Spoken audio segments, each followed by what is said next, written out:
Hi, and welcome back to Family Sociology. Now, we have already seen that the Canadian population is aging. This chapter begins with defining the different dimensions of aging.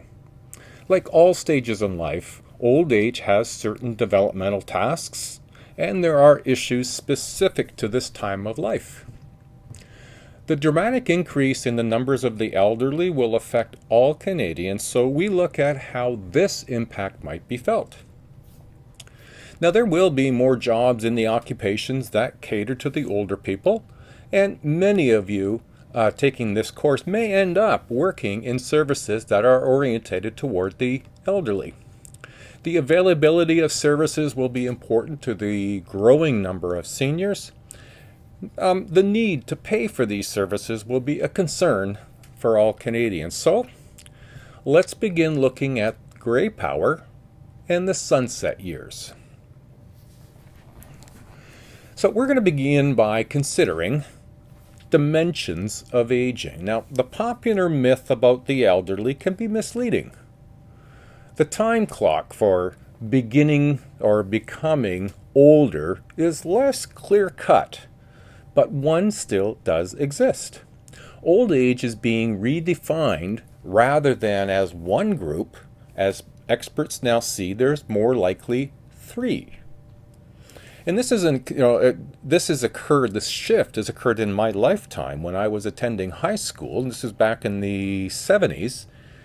It wasn't too outrageous to think that people were old and ready to move to retirement and old age homes by 65, maybe closer to 70. That's not the case anymore. So let's look at these three categories. Now, this one you may not have heard before, the young old.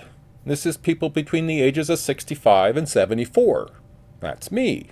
I'm a young old. Then the next stage you move to is what's known as old, 75 to 84. And then there's the third category, which is guess what it is? Yep, old. That's the 85 and over. Now, we can look at age being four different other dimensions. So one is the categories. Now let's look at the divisions. Now, the first thing we'll look at is what's known as, and you may already be familiar with it, is chronological age. Now, chronological age is the number of years old you are. So when you have your birthday, it's the number of candles on your birthday cake. That's chronological age. Now, many people who write about old age use 65 as kind of like the starting mark of old age. And in fact, 65 is a relatively new standard. It used to be younger and was mentioned. We are now dividing into three groups. So it used to just be the 165, but now we see we have three categories. Now, the second dimension is what's known as your physical age. Physical age would be, how are men and women viewed as they get older? You get white hair, white beard, you get wrinkles, and other related physical conditions. And now, as there are many variables that affect aging, the term lifespan is being replaced with health span. Now, the third category, dimension, is psychological age. Now, that's the state of mind. You're only as old as you feel. So this is the state of mind that you believe that aging is a frame of mind. It's difficult to find qualities that are characteristic of most elderly. Very much like other groups of people, they show more differences than similarities, as do the younger people. Now, psychological perspective is one that my mom was a strong subscriber to. She was always saying, I don't feel my age, I feel like I'm 30, I feel like I'm 40 as she was growing older. And then the fourth is what's known as a social age. Now, this is more about how we are supposed to act, cultural norms, timing of marker events such as grandparenthood, widowhood, retirement are changing. So if you touch base and look, I think I put it up behind me here, Aging in Canada, table 1 or 8.1, and the infographic. Here what we're recognizing is that the population of Canada is becoming older because people are living longer. Surprise. Oldest members of the baby boom bulge have started to retire and are swelling the number of seniors. Since birth, the rate is down and fewer young Canadians are born to offset the increase among the elderly.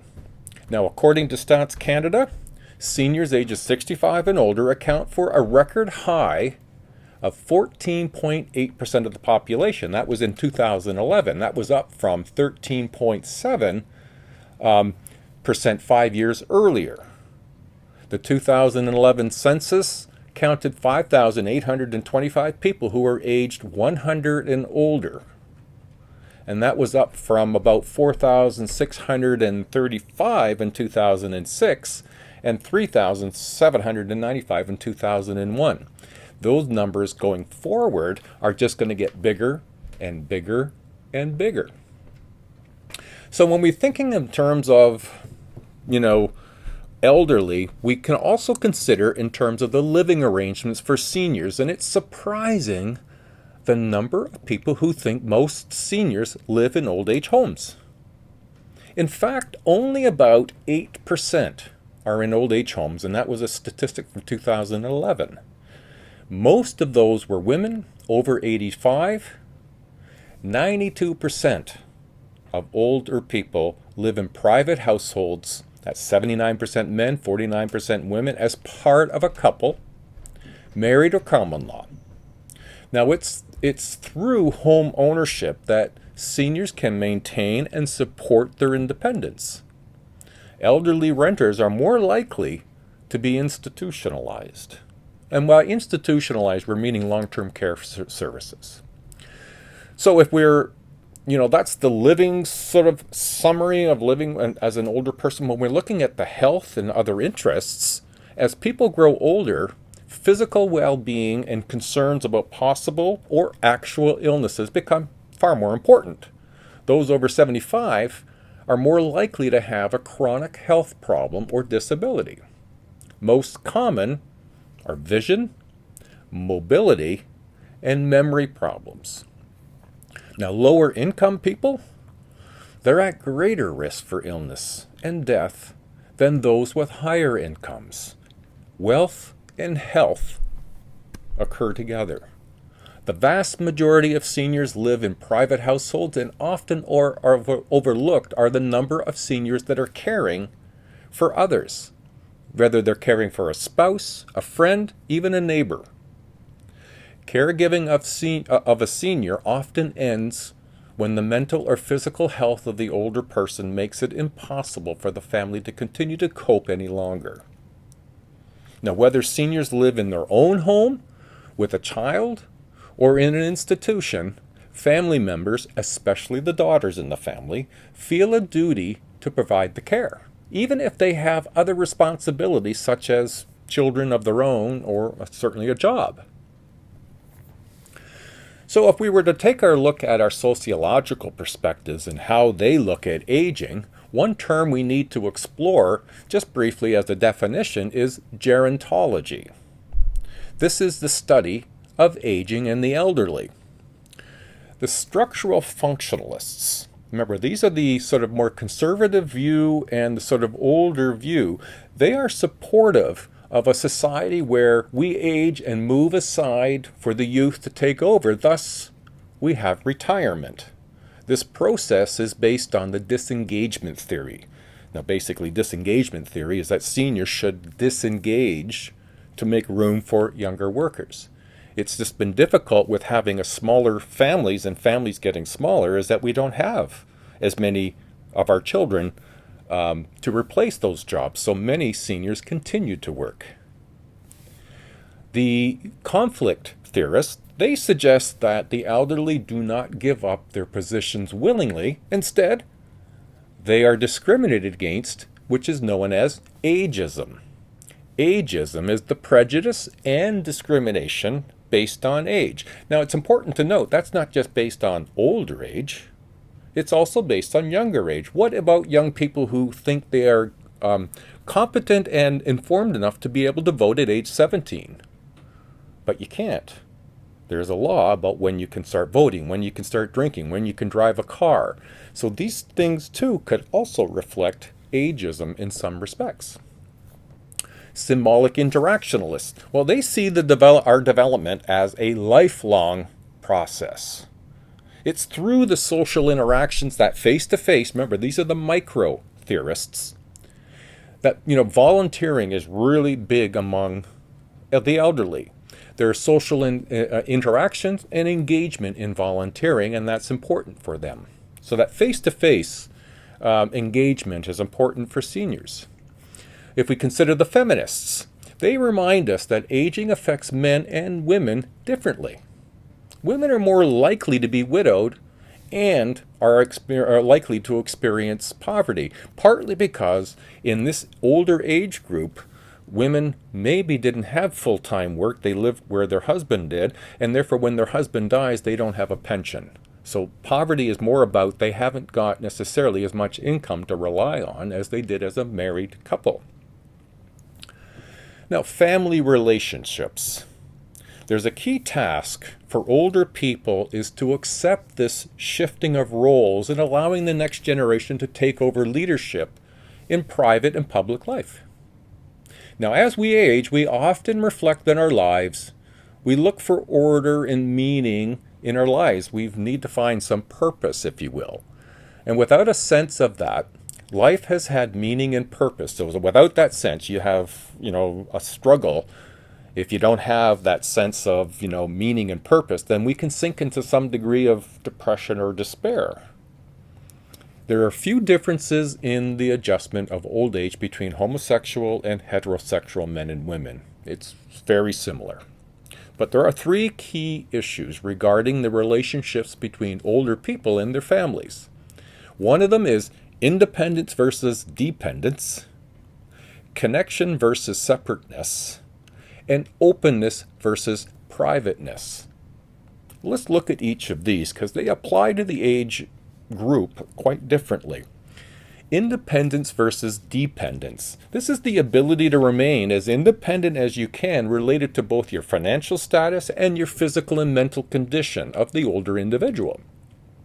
Now, two sources of stress and is frustration of not being able to do tasks as they once did, and shifting to how others treat them are two tasks that they try to achieve. Home ownership often allows seniors to maintain their independence. Homeowners are significantly less likely to be institutionalized than those who rent. Living in a nursing home greatly reduces independence. In 2012, 200,000 Canadians, relatively few when you think of the population of Canada, it's around about 38 million, lived in residences for the aged. Now, another component then, that's the dependence and independence, but the next one would be connectedness versus separateness. Now, the struggle for independence often reflects tension between the desire for connectedness and the desire for separateness. Older people value relationships with their children and grandchildren, yet also wish to maintain their own unique lifestyle. You may have noticed the number of older Canadians that have jumped into social media as one way of connecting. The third point is openness versus privateness. Now, privacy may be precious in the face of retirement, widowhood, sickness, and institutionalization. Some find it preferable to obtain care from a stranger than a family member. If someone is cared for by a relative or living in a nursing home, a private life is virtually impossible. So when you look at these family relationships, we're also going to start with the couple relationship. The majority of older people live with a family member, usually a spouse. An increasing number of older women are divorced.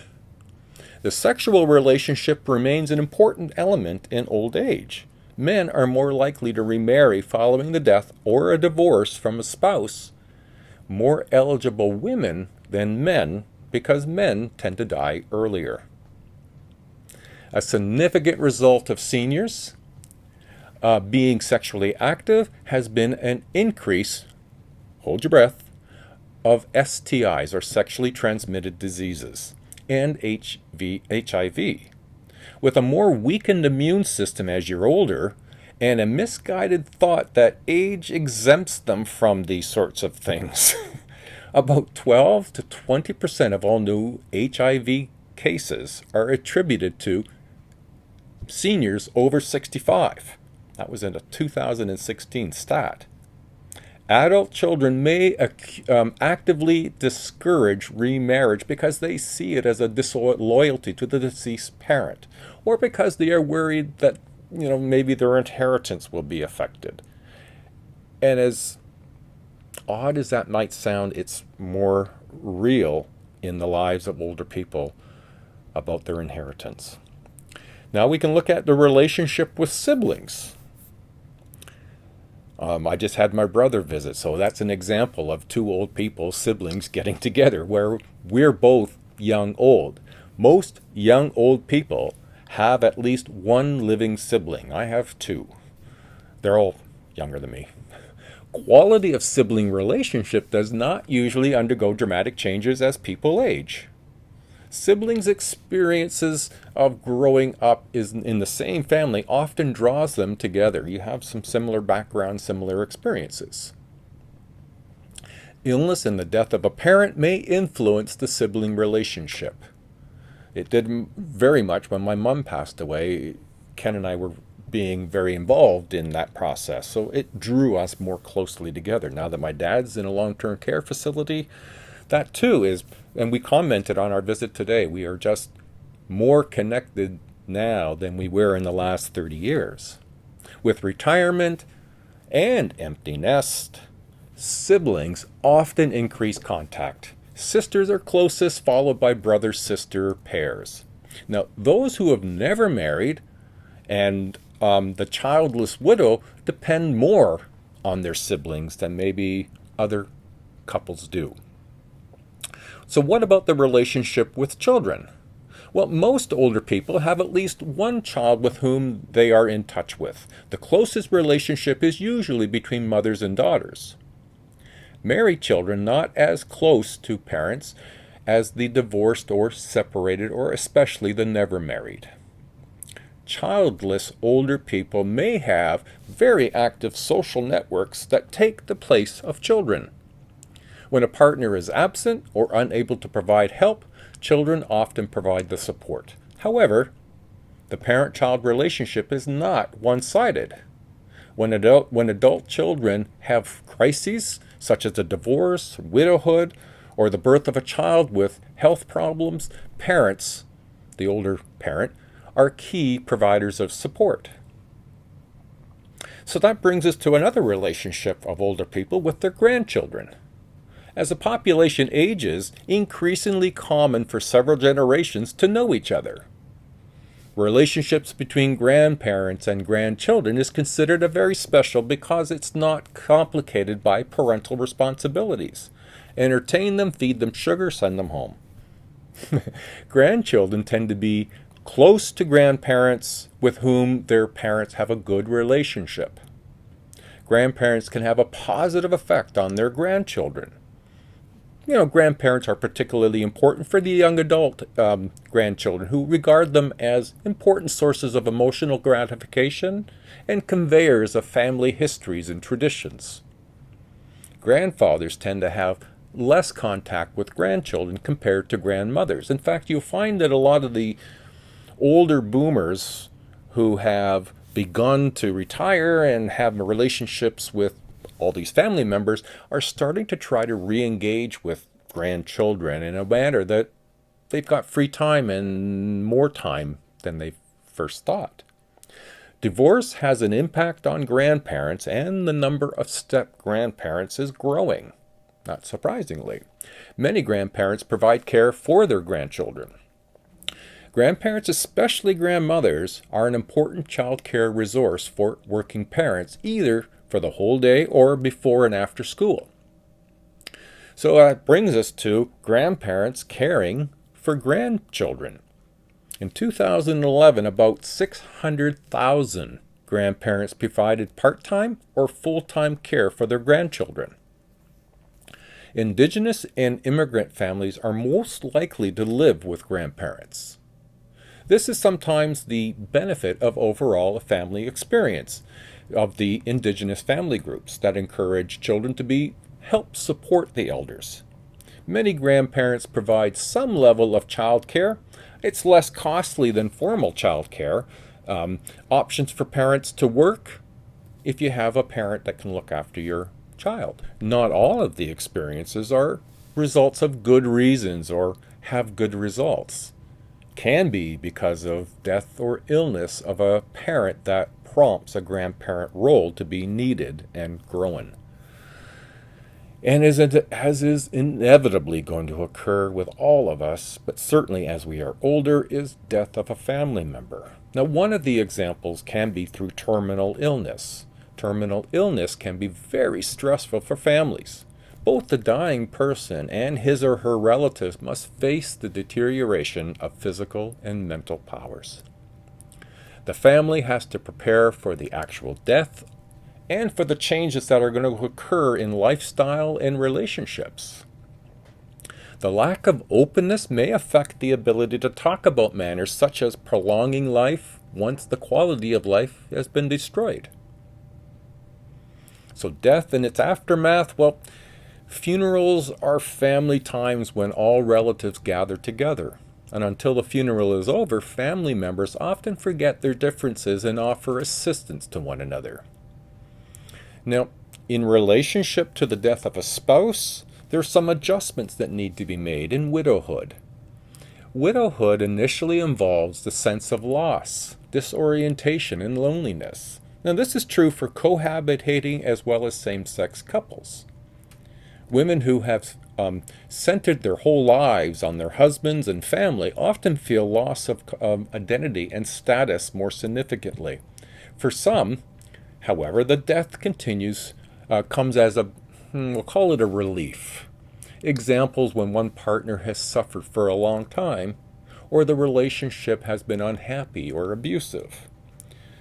Women tend to manage better than men after the death of a spouse. Men fare far worse because they have usually depended on wives for emotional support. And in the first year following the death of a spouse, men are more than women suffer an increase in the death and suicide rates. Now, one element that's often overlooked is economics of death. Often death of a spouse means a drop in family income, especially when the employed partner dies. I referenced to this earlier. Long-term hardships tend to be greater for women since they often have limited financial resources. For example, the pension that was shared, but when he passed away, she didn't have a pension, so that puts her in a very difficult spot. So they have limited financial resources like the pensions and are less likely to find a new partner. Now, if we look just at the minority groups in its relationship to aging, we can touch on immigrants. Cultures differ greatly in their views regarding how responsible middle generation should be for the elderly. Certain ethnic groups have strong beliefs about not abandoning relatives to nursing homes. Other people may feel isolated or shamed both because they are away from their family and community and because the elders are traditionally cared for within the family. Nursing homes designed for the specific ethnic groups help reduce the feeling of being cut off from one's culture. Recent immigrants are more likely to live in 3-generational households than those born in Canada, especially if they were from Asia or Latin America. Elderly immigrants living and aging in Canada face different challenges than domestic elderly. There's language barriers in some cases, disappearance of traditional social networks, and an inability to access economic resources. So when they join children in Canada, elders leave behind all their familiar attitudes towards seniors and customary ways of life. Children may have to adopt mainstream cultural norms. Older immigrants may thus feel displaced. If we consider indigenous people, well, currently the indigenous children under the age of 6 are more likely to be living with grandparents than non-indigenous children. Traditionally, the grandparent generation among indigenous people has the responsibility for socializing children, and in return, grandchildren had the honor of responsibility of helping grandparents remain independent. The elder role eroded through the coming of Christian missions and accompanying residential schools, which removed children from their homes and their cultures. During the 60s and the 70s, many children apprehended by child welfare authorities and placed with non-indigenous foster and adoptive families.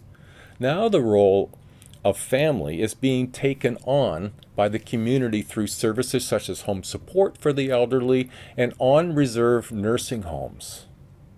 Recent renewal of interest in traditional indigenous ways, elders once again valued as custodians and transmitters of traditional culture. 2001 survey found that about half of indigenous children living off reserves who could understand or speak an indigenous language had learned it from their grandparents. Social policies and seniors. Well, there are economic factors. Canadian retirement income is made up of 3 pillars. Let's look at each pillar as to what they are and how elderly can be supported financially. The first is through old age security for those of age 65, even if you're not retired. It's a guaranteed income supplement if individual has little or no other retirement income. It's a very good first step as a pillar. The second is the Canada Pension Plan or the Quebec Pension Plan. Both are the same. Payments are based on how much an individual contributed over his or her lifetime of working. The third is the private pension and any other savings program you may have participated in. Company pensions and RRSPs are important elements, and there are still very many inequities in pensions. Women are more likely to be disadvantaged, and there's several factors as to why that's the case. Women are more likely to work part-time. Women usually do not work as many years as men because they're taking time off to have children and raise children. Therefore, more women than men work in the service occupations where there are no pensions. And often, women earn less than men do for doing similar work. If we're caring for seniors, well, many issues are here. More older people than younger. Therefore, fewer supports and financial supports, one's marital status and living arrangements, and an ability to live, of living situations. It makes things very difficult. So what role ought the government play? Well, family tends to bear the largest responsibility for the elderly. This has, in part, of the quality of care for, let me repeat that. This has in part of the quality of care. Like, families are busy, and remember what we mentioned last week about the sandwich generation. Families looking after their parents and their own children. The cost of any additional care. There are some government programs like tax benefits for informal care, including the support in Ontario for unpaid medical leave. The Canada Pension Plan is adjusted every 3 years to best be able to meet some of these family needs. Now, there is still much needed innovation as the older generation continues to age. There's a lack of number of population below to financially support through taxes the care that's going to be needed for people who are in their 30s now, who will be 65, 75, and 85 later. Where does that money come for them?